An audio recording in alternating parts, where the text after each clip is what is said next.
입니다. 예, 우리 옆에 계신 분들하고도 인사 한번 나누시 사랑하고 축복합니다. 예, 네. 오늘 하나님께서 우리에게 주시는 말씀은 사도행전 16장 16절에서 21절까지 말씀입니다. 사도행전 16장 16절에서 21절 말씀을 한 절씩 교독을 하도록 하겠습니다. 우리가 기도하는 곳에 가다가 점치는 귀신 들린 여종 하나를 만나니 점으로 그 주인들에게 큰 이익을 주는 자라.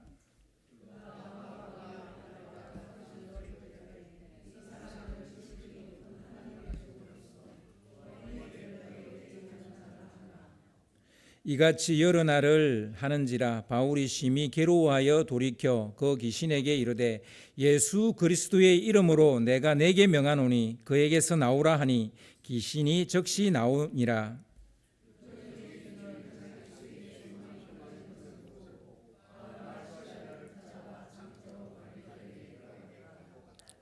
상관들 앞에 데리고 가서 말하되 이 사람들이 유대인인데 우리 성을 심히 요란하게 하여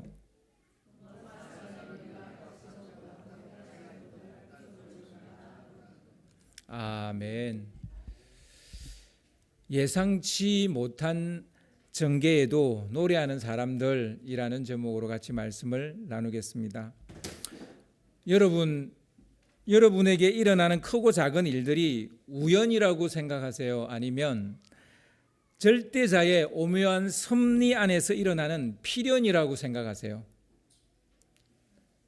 작은 일이라 할지라도 그게 우연히 일어난 일이라고 생각하세요? 아니면 필연적으로 일어나야 될 일이었다라고 생각을 하세요? 필연이라고 생각하세요? 예. 어떤 기자가 평생을 종교학을 가르치고 은퇴하는 노 교수에게 물었습니다. 교수님은 평생 종교를 연구하셨는데 신은 존재한다고 생각하십니까? 아니면 존재하지 않는다고 생각하십니까? 라는 질문을 던졌어요. 노 교수가 입가에 미소를 머금고는 이렇게 대답을 했다고 합니다. 신이 있다고 믿는 사람에게 신은 존재합니다. 하지만 신이 없다고 생각하는 사람에게는 신은 없습니다. 참 멋진 대답을 했습니다. 여러분, 신이 존재한다고 생각하십니까? 여러분은 그렇게 믿기 때문에 그렇게 생각하는 거예요. 그런데 신이 없다고 생각하는 사람은 신이 없습니다. 그 사람한테는 신이 없습니다. 여러분, 우연과 필연도 마찬가지예요. 모든 것이 우연이라고 생각하는 사람에게는 우연이 아닌 것이 없어요. 다 우연이에요. 모든 것이 신의 섭리 속에서 일어나고 있다고 믿는 사람에게는 필연이 아닌 것이 없어요. 그래서 어떤 사람은 모든 것은 우연이다. 그 사람은 그냥 우연인 거예요. 근데 어떤 사람은 모든 것이 필연이다. 그럼 그 사람한테 모든 게 필연이에요.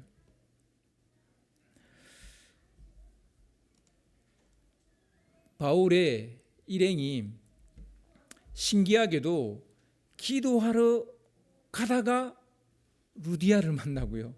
기도하러 가다가 귀신 들린 오늘 말씀에 나오는 이 여종을 만나요.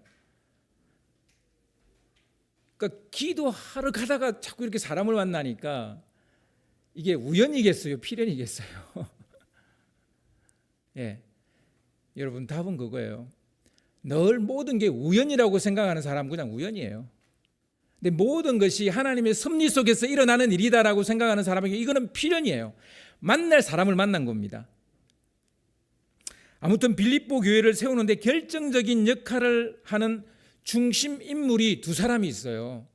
그 한 사람, 그 중심 인물 키퍼선, 그 키퍼선이 루디아입니다. 바울 일행이 루디아를 만난 것, 바울이 생각할 때는 이거는 필연이에요. 하나님 섭리 속에서 만난 거예요. 그런데요, 대부분의 사람들 어떻게 생각하겠어요? 우연히 만난 거지. 이렇게 말을 한다는 거죠. 하나님께서 치밀하게 준비한 필연적 만남이었다. 이런 생각을 늘 모든 인생사가 우연이라고 생각하는 사람들은 그렇게 생각하지 않는 거죠. 모든 것을 우연이라고 생각하는 사람은 그것조차도 우연이라고 생각하는 거죠. 우리 이제 예수님을 믿는 우리들은 그렇잖아요.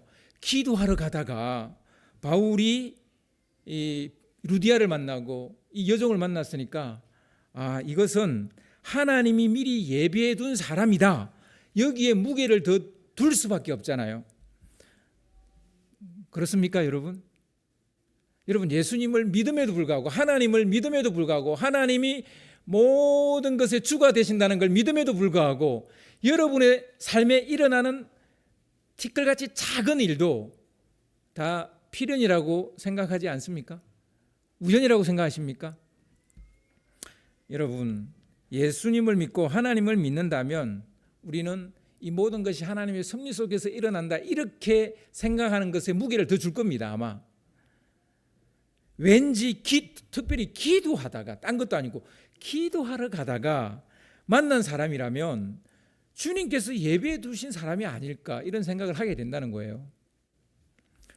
그런데요, 오늘 읽을 말씀은 이런 주장, 이런 예상을 무색하게 만드는 쪽으로 이야기가 흘러갑니다. 그렇게 이야기가 전개돼요. 바울은 기도하러 가다가 귀신 들린 한 여종을 만났어요. 여기까지는 루디아를 만났을 때와 이야기가 비슷하게 흘러갑니다. 그 플롯이 비슷하게 흘러가요. 바울은 내심 루디아 같은 사람을 또 만나겠지, 이런 기대감, 이런 것도 아마 있었을 거예요. 바울이 어떤 생각을 했는지 모르겠지만 분명히 말할 수 있는 것은요, 이 말씀을 읽고 우리가 분명히 말할 수 있는 것은 즉 루디아를 만났을 때와 저번과는 전혀 다른 쪽으로 상황이 전개된다는 거예요. 예상대로라면 귀신 들린 여종이 바울의 설교를 귀담아 듣고 그 자리에서 믿고 세례를 받아야 될 겁니다. 예상대로라면 점치는 귀신이 들린 이 여종도 루디아처럼 하나님의 키퍼선, 빌립보 교회를 세우는 키퍼선이 되었을 겁니다. 기분 좋은 만남을 넘어 역사적인 만남으로 그렇게 우리에게 기억되어질 것입니다. 예상대로라면. 그런데요, 이런 예상을 비웃기라도 하듯이 전혀 예상치 못한 쪽으로 이야기가 전개돼요. 이 여종도 루디아처럼 하나님도 알고 바울이 무엇을 하고 있는지 정확하게 알고 있었어요. 그런데 특이한 게 알았어요.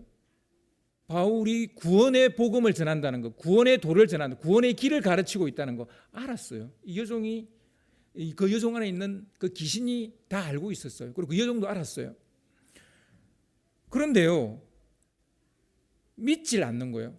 며칠째 계속 바울 일행을 쫓아다니면서, 따라다니면서 너무너무 소리만 질러대는 거예요.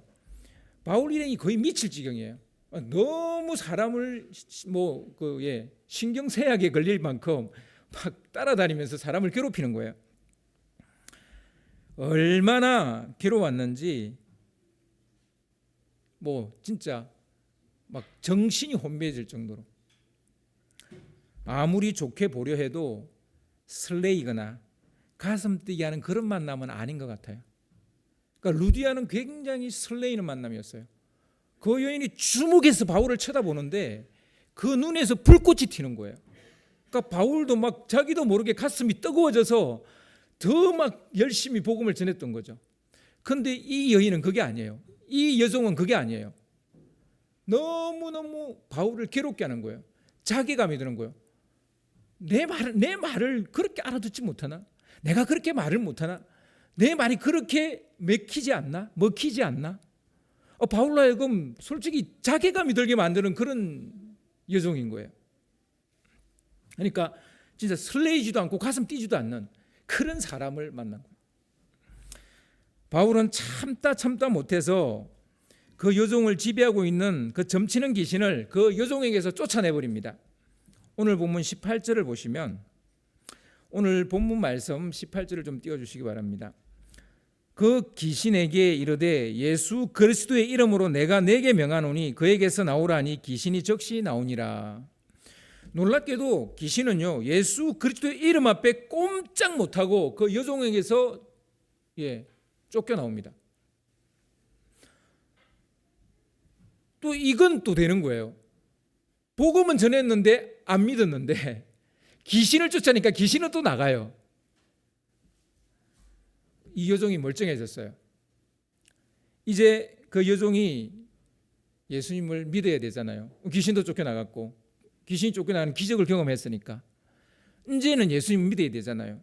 근데 이야기가 그렇게 흘러가지 않아요.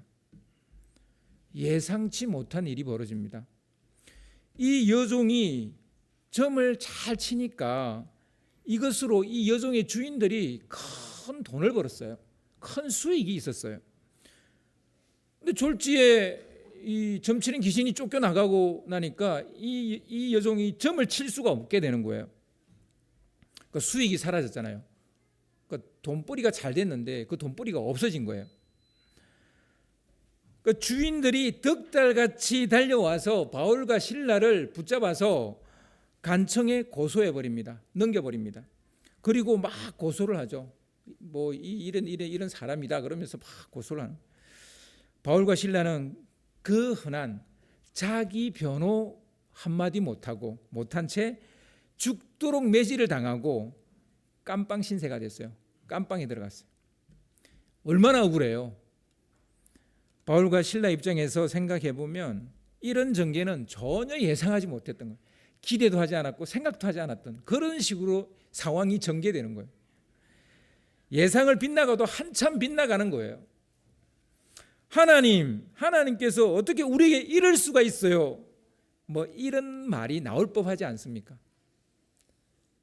우리가 정말 알지도 못하는 도시, 정보도 없는 도시, 비빌 언덕도 없는 이 빌립보까지 와서 이렇게 복음을 전하는데 이게 무슨 일입니까?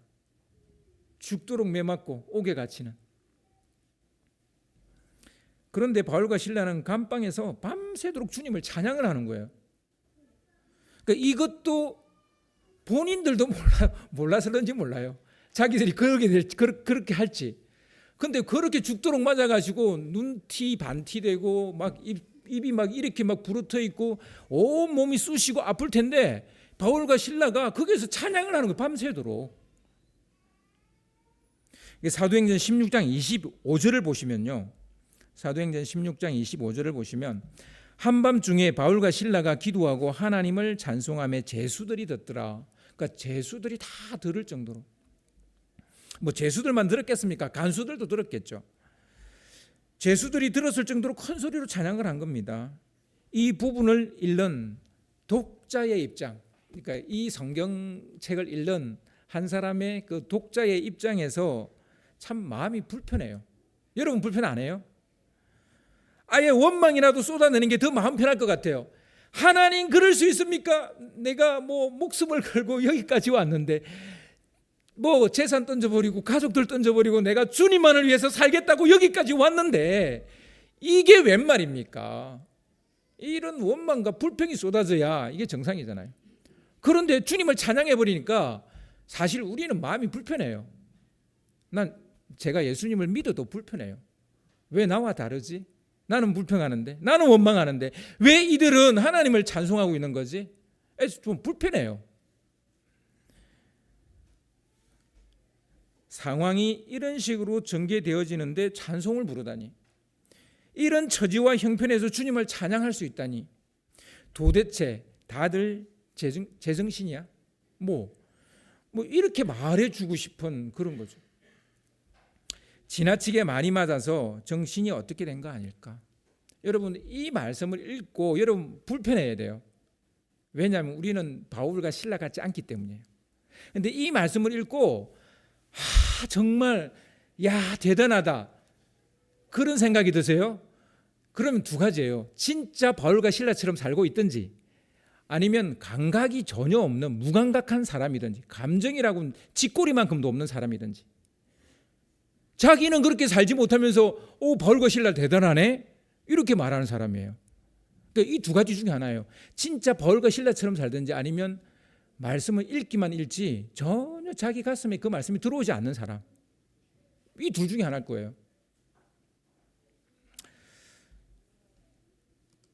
참 저 같은 사람, 마음 불편한 사람요. 마음 불편한 사람의 시각으로 딱 보면 이 두 사람의 찬송이 참 애잔해요. 청승 맞아요. 저렇게 눈티 반티 되고 입술이 막 부르트고 온몸에 멍자국인데 막 그 얼굴로 주님을 찬송하고 있으니까 저게 청승 맞지. 저게 대단해 보여요? 애잔하지. 그게 멋져 보여요? 그렇잖아요.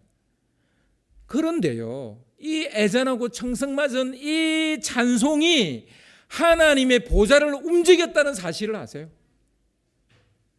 사도행전 16장 26절을 보시면요, 좀 띄워주시기 바랍니다. 이에 갑자기 큰 지진이 나서 옥토가 움직이고 문이 곧 다 열리며 모든 사람의 매인 것이 다 벗어진지라. 기적이 일어났어요. 바울과 실라를 지키고 있던 간수들이 졸다가 큰 지진 때문에 막 기겁을 하고 일어났어요. 깨어났어요. 옥터가 마구 흔들리고 옥문이 다 열리고 모든 창고가 다 벗겨지는 거예요. 뭐 감옥이 순식간에 아수라장이 됐어요. 순식간에 아수라장이 됐어요. 정신 차리고 아수라장이 된 감옥을 막 수습하다 말고 간수들이 깨닫게 된 게 있는데, 죄수들이 도망친 것 같아 보여요. 이 혼란한 틈을 타서 죄수들이 도망친 것을 상부가 알면, 윗선에서 알게 되면, 자기는 죽은 목숨이라는 걸 직감한 간수는 그 책임에서 벗어나려고 자기를 하려고 합니다. 그 자리에서. 그때 도망치지 않고 있던 이 바울과 실라가 그 간수가 자기를 하려고 하는 것을 갖다가 막 막습니다. 바울과 실라가 아니었다면 이 간수는 정신이 혼미한 상태에서 자살을 하고 말았겠죠. 뭐 갑자기 일어난 일에 이성적인 판단을 못한 거예요. 아유, 난 진짜 죽은 목숨이구나 하고, 그럴 바야 내가 먼저 죽어야 되겠다, 뭐 이런 생각도 하기 쉽지는 않은데 하여튼 그런 생각을 했어요. 뭐 정신이 그만큼 혼미했던 거죠. 이 간수는 순간적인 판단 미스를 막고 자기를 살린 바울과 실라가 갑자기 신처럼 보이는 거예요. 그 간수는 그 자리에서 무릎을 꿇고 어떻게 하면 내가 구원을 받을 수 있습니까?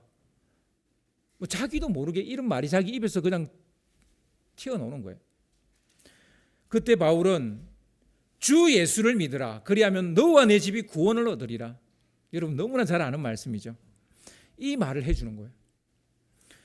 그러자 그 간수는 바울과 실라를 자기 집으로 모시고 가서 씻기고 약을 발라주고 먹을 것을 줍니다. 그리고 그 간수는 자기와 가족을 불러서 그 밤에, 새벽이겠죠, 그 새벽에 바울에게서 복음을 듣습니다. 그들은 그 자리에서 예수님을 구세주로 믿고 세례를 받았습니다. 간수와 그 가족은 빌립보에서 두 번째로 예수님을 믿게 된 사람들입니다. 이건 전혀 예상치 못한 전개예요. 꿈에도 생각하지 못한 그런 이야기의 전개였습니다. 하나님께서 예비한 사람은 귀신 들린 여종도 아니었고요, 그녀의 주인들도 아니었어요. 감옥을 지키고 있는 간수였어요. 감옥에 있는 죄수들도 아니었어요. 죄수들은 다 도망가 버리고, 간수, 그 중에 간수 중에서 한 사람, 그 간수가 하나님이 예비한 사람이었던 거예요. 그들이 준비된 영혼이라는 사실을 그 누가 알았겠습니까? 바울이 알았겠어요? 실라가 알았겠어요? 간수 본인이 알았겠어요? 그 귀신 들린 여종이 알았겠어요? 아무도 예상하지 못한 쪽으로 이야기가 전개가 된 거예요. 따라서 우리는 예상대로 전개되지 않을 때, 우리의 삶이, 우리의 하는 일이 예상대로 전개되지 않을 때, 그래도 우리가 주님을 찬양해야 될 이유가 여기에 있는 거예요. 원망과 절망이 더 잘 어울릴 것 같은 그런 상황 속에서 우리가 주님을 찬양해야 되는 이유가 여기에 있는 거예요. 끝까지 가봐야 되는 거예요. 특히 우리 한국 사람들의 말은 끝까지 들어봐야 돼요. 끝까지 들어봐야 그 사람이 뭘 말하려고 하는지 알 수 있잖아요. 여러분, 하나님께서 이끌고 가고 있는 이 역사 끝까지 봐야 돼요. 그래서 우리가 중간에 예상대로 흘러가지 않는다고 해서, 생각대로 일이 풀리지 않는다고 해서 우리가 포기하거나 절망하거나 뒤로 나자빠져서는 안 된다는 거예요. 그렇게 될 때 도리어 주님을 어떻게 해라? 찬양해라. 찬송하라는 거예요. 여러분, 지금 왜 내 일이 안 돼요? 왜 저 시험에 이번에 내가 떨어졌어요? 왜 내가 원하는 대학에 못 갔어요? 뭐 많은 질문들이 있을 겁니다. 많은 원문들이 있을 거예요. 근데요, 아직까지 ing라면, 진행형이라면, 여러분, 예상대로 흘러가지 않고 있는 상황이라면 주님을 찬양을 해보세요. 예상대로 흘러가지 않았지만 하나님이 예비하시고 준비한 그 일이 여러분을 기다리고 있을 줄 믿습니다. 아멘.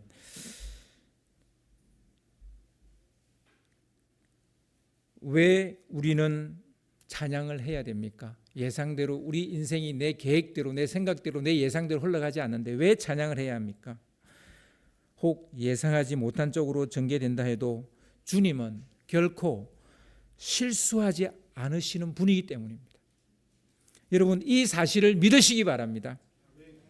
어떻게 하면 예상하지 못한 전개에도 바울과 실라처럼 주님을 찬양할 수 있을까요?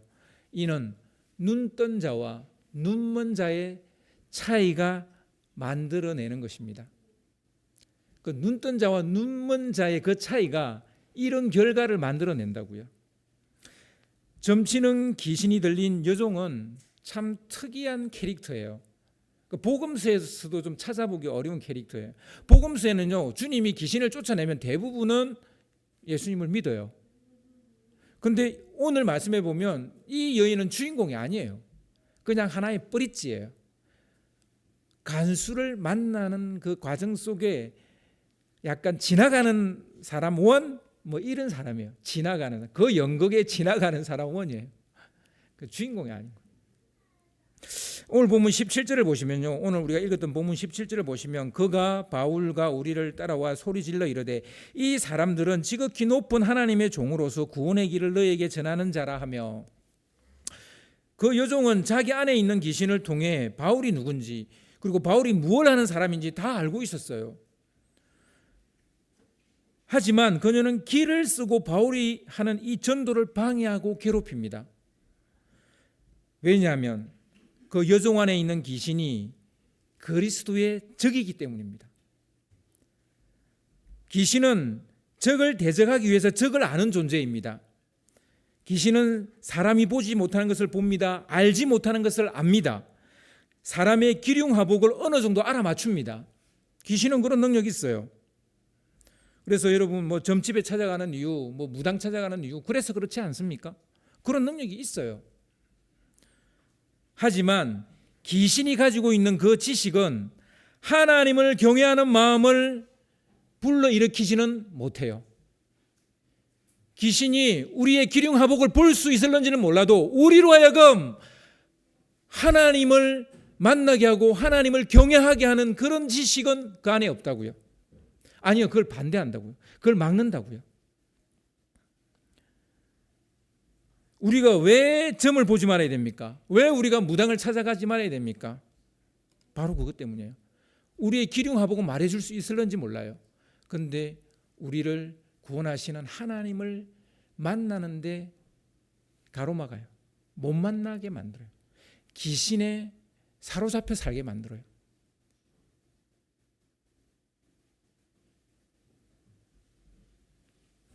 이런 면에서 귀신은 가장 중요한 것에 눈먼 존재입니다. 귀신이 우리보다 우리 인간의 삶에 뭔가를 아는 것 같아 보여도 본인이 하나님을 경배하지 못해요. 본인이 눈먼 거예요. 경배할 수 없는 자예요. 본인이 가장 중요한 것에 눈이 멀어 있어요. 모든 자연 만물이 주를 경외합니다. 여러분 지금 나가보세요. 이 앞에 봄꽃이 폈는데 그 봄꽃이 주님을 경외해요. 주님을 경배해요. 주님을 찬양해요. 여러분 정말 아름다운 곳에 한번 가보세요.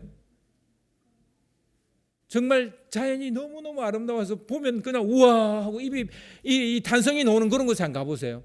예, 그 모든 것들이 창조주 하나님을 찬양합니다. 그런데요, 이 창조물 중에서 유일하게 하나님을 찬양하지 않는 존재가 있는데 그게 귀신이에요. 그게 마귀예요. 모든 만물이 할 줄 아는 걸 귀신과 마귀는 하지 못해요.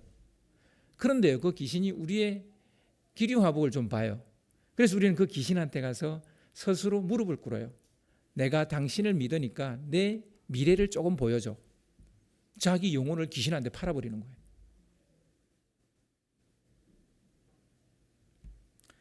참으로 아이러니하지 않을 수가 없어요. 사람들의 기륭화복은 좀 보는데 자기는 영원한 무적갱이에 빠질 수밖에 없는 존재로 살아가야 된다는 거죠. 이게 귀신의 아이러니예요. 근데 이런 귀신을 좋다고 따라가는, 그래서 점집에 가서 점 보고 무당한테 가서 무당을 초청해서 집에 무당을 뭐죠? 예, 귀신이 우리가 보지 못하는 것을 더 보는 것처럼 보여도, 귀신이 우리가 알지 못하는 걸 더 아는 것처럼 그렇게 보여도 실은 가장 중요한 것을 보지 못하고 또 우리로 하여금 보지 못하게 합니다. 하나님을 보지 못하게 합니다. 이게 바로 아이러니라는 거예요. 귀신의 힘을 빌어 점치는 자의 말이 맞을 수 있어요. 우리가 알지 못하는 것을 보여줄 수도 있어요. 하지만 귀신을 의지하는 순간 우리는 가장 중요한 것을 잃어버립니다. 내 영혼을 잃어버리고 나의 영원한 삶을 잃어버리게 된다는 것입니다. 그리고 우리 자신을 잃어버려요. 그때부터 우리는 그 귀신과 마귀의 종노릇하게 된단 말입니다. 귀신의 말을 듣는 순간 그의 지배 아래 놓이게 되는 것입니다. 그래서 머리로는 하나님을 알지만 하나님을 경외하지 않는 그 존재가 귀신이고 마귀입니다. 여러분, 뭐 밤길 가다가 뭐 흰 옷을 뭐 두르고 뭐 머리 풀고 나타나면 그게 귀신이에요? 아니에요. 그게 귀신 아니에요. 하나님을 알아요. 나 하나님 알아. 예수님도 하나님 아들인 거 알아. 근데 나 하나님 예배하지 않아. 나 하나님 경배하지 않아. 그 사람이 바로 귀신에 사로잡힌 사람이라고요. 그 사람만이 하나님을 경배하지 않습니다.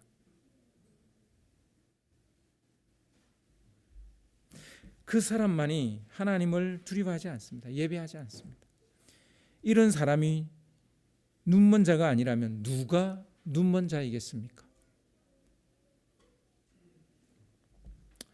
점치는 귀신이 들린 여종의 주인들도 눈먼 자들이기는 매 한 가지입니다. 그들은 바울을 이렇게 평가합니다. 오늘 본문 21절을 보면요, 로마 사람인 우리가 받지도 못하고 행하지도 못할 풍속을 절한다 하거늘, 이 여종의 주인이 이 바울과 실라를 고소하면서 한 말이에요. 로마 사람인 우리가 받지도 못하고 행하지도 못할 풍속을 절한다 하거늘, 바울이 로마 시민권을 들고 있는 사람이에요. 로마인이에요. 근데 바울이 로마 시민권을 들고 있는지도 모르고 로마인이 받지 못할, 이미 로마 시민권을 가지고 있는 바울이 받은 말씀이잖아요. 받은 진리잖아요. 그런데 로마인이 받지 못할, 그렇게 앞뒤 말도 안 맞는 말을 지금 하고 있는 거예요. 로마인인 우리가 받지도 못할, 행하지도 못할 풍속을 전한다 하거늘, 이미 바울은 로마 시민권을 가지고 있는 로마인인데 그는 이 말씀을 받았고 이 말씀을 행하고 있는데 뭘 이렇게 말을 합니까? 그러니까 아무것도 모른다는 얘기죠. 자기들이 이용해 먹고 있는 여종들조차도 이 사실을 그들은 알고 있었어요. 여종들은 알고 있는데 이 주인들은 몰라요. 여종들, 자기들이 부려먹고 있고 자기들이 이용하고 있는 그 여종도 아는 걸 이들은 모르고 있는 거예요. 그러니까 이 여종보다도 더 비참한 인간들이죠. 앞에서 봤듯이 그 여종은 예수를 이렇게 이해하고 있었잖아요. 그 17절에 그가 바울과 우리를 따라와 소리질러 이르되 이 사람들은 지극히 높은 하나님의 종으로서 구원의 길을 너에게 전하는 자라. 이 여종도 알고 있었어요. 귀신도 알고 있었어요. 그런데 이 여종을 부려먹고 있는 이 주인들이 모른다는 거예요.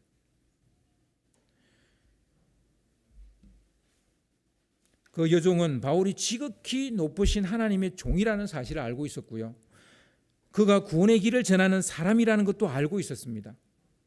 그러나 이 여종의 주인들은 우리가 받지도 못하고 행하지도 못할 풍속을 전한다라고 말합니다. 정말 받지도 못하고 행하지도 못할 그런 풍속입니까? 아닌 거죠. 자기가 부리는 여종도 아는 사실을 그들은 모르고 있습니다. 무엇이 그들의 눈을 가렸을까요? 여러분, 무엇이 그들의 눈을 가렸을까요? 예, 돈의 눈이 멀어서. 돈의 눈이 멀어서 그렇습니다. 귀신에 들린 사람보다 더 희망 없는 사람들이 돈의 지배를 받는 사람이라고 저는 생각해요. 예수님이 귀신 들린 사람이 왔을 때 귀신을 쫓아내 줬어요. 그런데 돈에 물든 사람, 돈의 지배를 받는 사람이 왔어요. 근데 그 사람을 고치지 못했어요. 그냥 돌려보냈어요. 누가 더 셉니까? 돈이 셉니까? 귀신이 셉니까? 돈이 세요.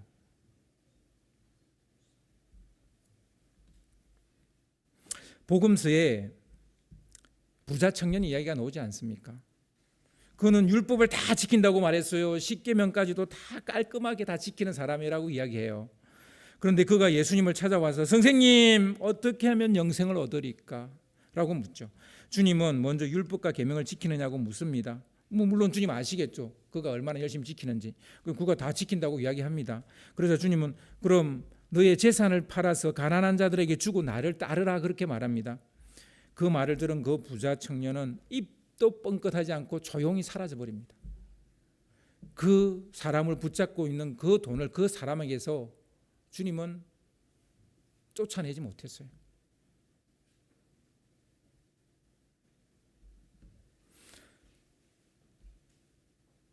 돈에 매인 사람은 그것에서 벗어나기가 얼마나 어려운지 모릅니다.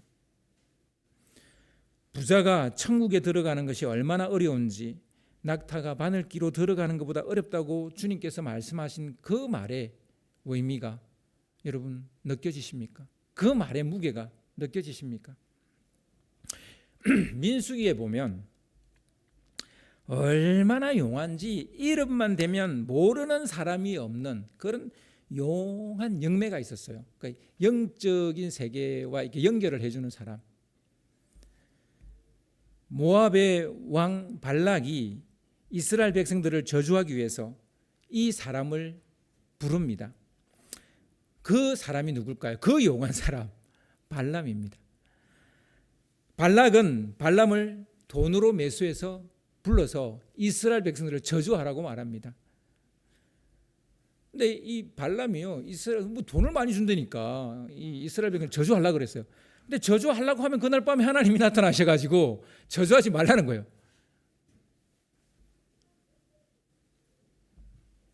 발람은 자기 소개를 이렇게 해요. 스스로 자신을 이렇게 소개를 하는데요. 민수기 24장 2절에서부터 4절에 보면 제가 표준 세번역으로 읽어드리겠습니다. 발람은 눈을 들어 지파별로 진을 친 이스라엘을 바라보았다. 그때에 그에게 하나님의 영이 내렸다. 그는 예언을 선포하였다. 보올의 아들 발람의 말이다. 눈을 뜬 사람의 말이다. 하나님의 말씀을 듣는 사람의 말이다. 환상으로 전능자를 뵙고 넘어졌으나 오히려 두 눈을 밝기 뜬 사람의 말이다. 그러니까 자기 일을 소개하는데 자기는 전능자를 본 사람이고 환상으로 본 사람이고 자기는 그 영적인 세계를 아는 눈을 뜬 사람이다 이렇게 말을 해요.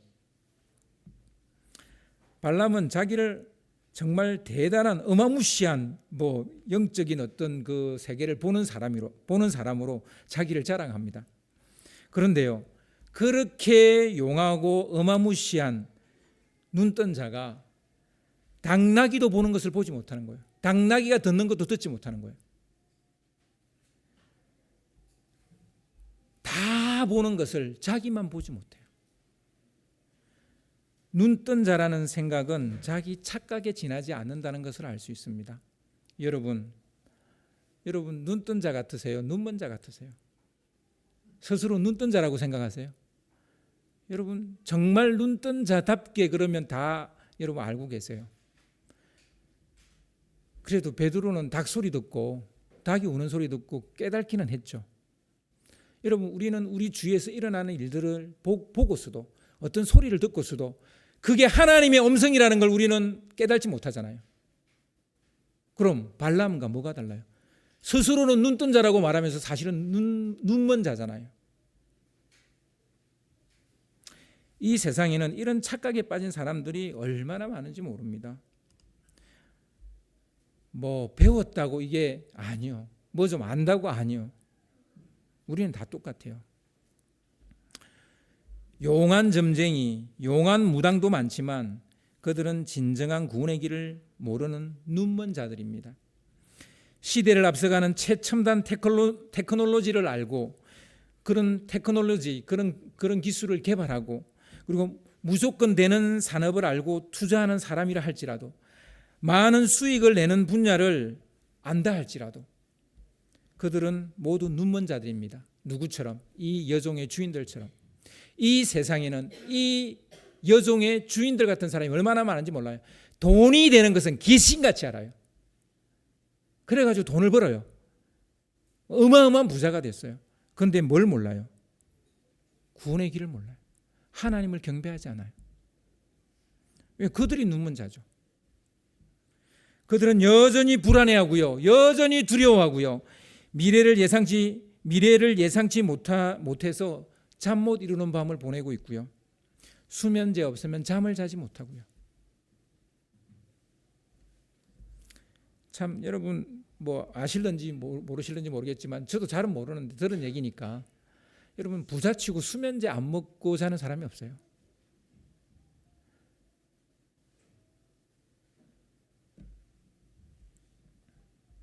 그러나 우리는 오늘 새로운 종류의 눈뜬 사람을 만났습니다. 일종의 변종이죠.